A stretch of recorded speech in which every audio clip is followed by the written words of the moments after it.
Hey there everyone, this is Mister and welcome to my latest Scribbly. As you can see, I started off with just random lines thrown everywhere and I tried to find a picture from them, which was, as usual, pretty fun. If you have a squiz, there's actually a few different pictures I could have gotten from this. One of them's a landscape with a river, and one of them's a really close headshot.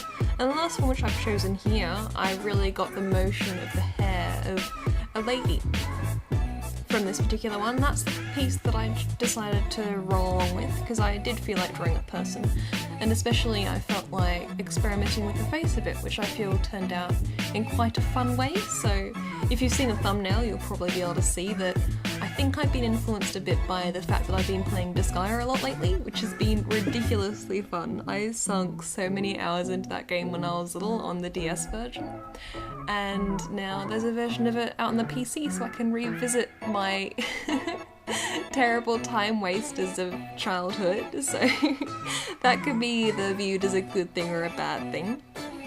Anyway, here I've locked the opacity of the line art and I've just thrown some colour on it, which makes it really easy, quick and fun to do.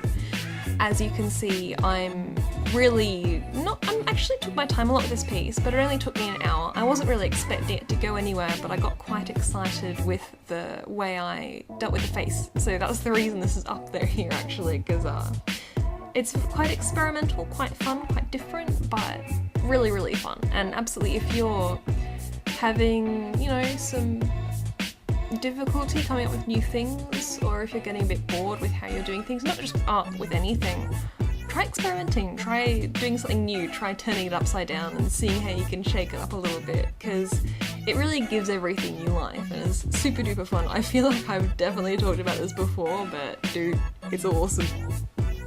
Anywho, here I was trying to focus on motion. I hadn't realised it, but especially when you start off with these initial random lines being chuffed everywhere all over the screen, it really helps you get pieces with a nice sort of direction to them, because subconsciously we apparently seem to have that sort of unification, but as soon as we try to control our lines, I find you need to do it intentionally. But if you don't think about it and you just chuck lines around and try to make an image from them like I did here, I find the motion of the piece comes out quite easily. There's another piece I did a while ago with a cityscape, and I did something very similar for that. I just threw lines onto the screen and you get this nice sort of clashing weird motion, which is really fun, probably because of the curves or something like that. I'm not really sure, there must be some scientific explanation, but I definitely haven't got it, so sorry about that. The chain was just an afterthought, and it also tied in the piece because it had another sort of curve there, so yeah.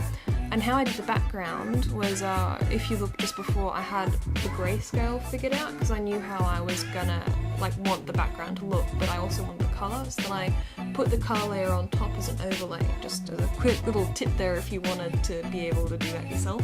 Anywho, that's the end of the video. Hope you enjoyed it, and I'll see you guys in the next one.